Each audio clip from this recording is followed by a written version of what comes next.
guys, what we're going to do is we're going to video a swing on the right elbow in the golf swing. Ben Hogan's move that helped him shallow out the downswing and hit the correct ball flight. Okay, so we're going to take this to the golf course later on. I'm going to discuss the sort of terms behind it and the features behind it.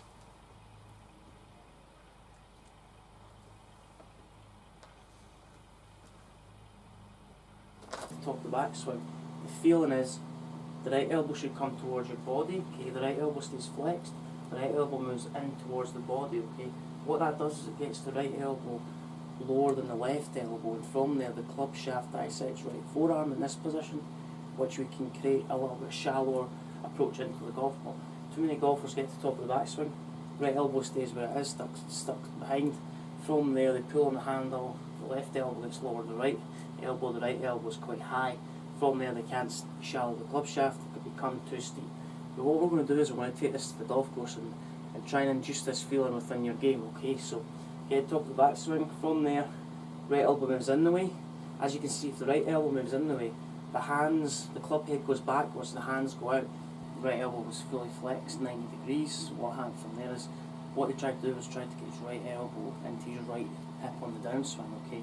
So what he done was, on the way back, his hand path was, instead of going inside on the way back, his hand path worked out the way early. So if he worked out the way early, then what happens is easier to lay the shaft down, okay? So from here, get to the top of the backswing, right elbow was fully flexed 90 degrees, right elbow could come into his hips, okay? The elbow didn't go behind him, always stayed in front of him. If it stays in front of you, what happens from there is he moved the elbow closer to his body, the elbow was in relation to the right hip.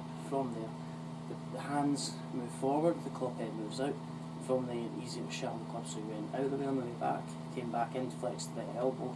From there, the right elbow can move in towards the right hip, and he can widen the downswing, okay, and create a shallow angle attack. Then flex and move forward in relation to the right hip. The club head moves back the way, the hands move out, okay. From there, we rotate really hard into the left side. We don't want to get to the top of the backswing, then going under the backswing, playing on the way back, so taking too far on the inside, then coming back over across, because the shaft steepens very quickly coming across the path. So we're going to go outside. First time that allows the club to shallow on the downswing, okay. So we don't want to get to the top of the backswing. From there, take it inside. Then if you throw the club, then shaft, club head steepens, the right elbow gets a little bit too high, okay. So our main goal is to try and keep this right elbow lower than the left elbow. By doing that, so if we throw the club straight in the right arm, then that's where it gets a little bit high, so it has to remain flexed, the right elbow. Club head moves back, hands move out. Gives me a lot of time to shallow the club shaft, okay. The shaft's in a more horizontal position, to facing towards the ground. From there I can really rotate hard with the left right elbow. It's really easy to shallow the club shaft. Another thing we talked about was the pincer finger, so the forefinger and thumb. Okay, so if you get to the top of the backswing, take these two fingers off, okay, and from there, if you pull on the handle, these are the pincer fingers, okay. If you pull, apply pressure with them, what happens to the club shaft is it steepens, okay. So the idea behind that was, if you take the forefinger and thumb off, okay, and then you shallow the club shaft, then the pincer fingers don't apply pressure to the golf club, and then from there, if you shallow the club properly, then basically the shaft should just rest itself against the two fingers. If you were to pull on the shaft with the two fingers, then from there the club shaft steepens, okay. So flex the right elbow, from there the club head works back, the hands move out. We're not applying pressure with these pincer fingers, take the two fingers off. From there, if we shallow the club shaft, basically the club lies across the palm, and from there we can apply pressure on the downswing with the two fingers, square the impact position in, work the club around the corner and turn, okay. So top of that swing, flex right elbow moves in the right hip, club head moves back, hands move out, club head, shaft should lay against the arm, then apply pressure to those pincer. If you pull on the fingers, and you will steepen the club shaft. Club shaft, Ben Hogan's power move, okay. And the other thing what we talked about was the two pincer fingers, the thumb and forefinger. If we shallow the club, but if we let the club shallow, then basically the club should rest against the forefinger, then we can shallow it properly, okay. So get to the top of the backswing.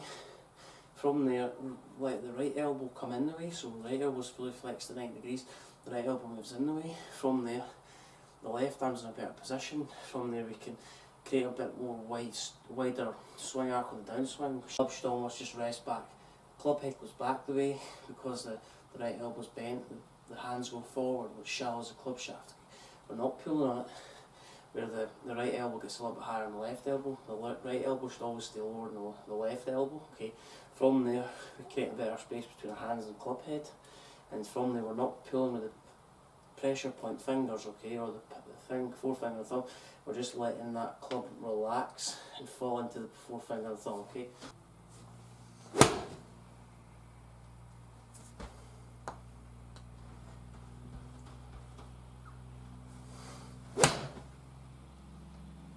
Apologies for the darkness.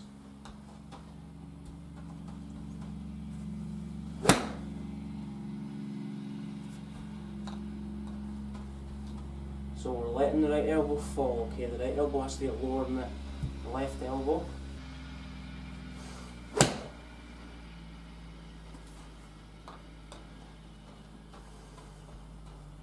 And again, let's feel that movement, okay?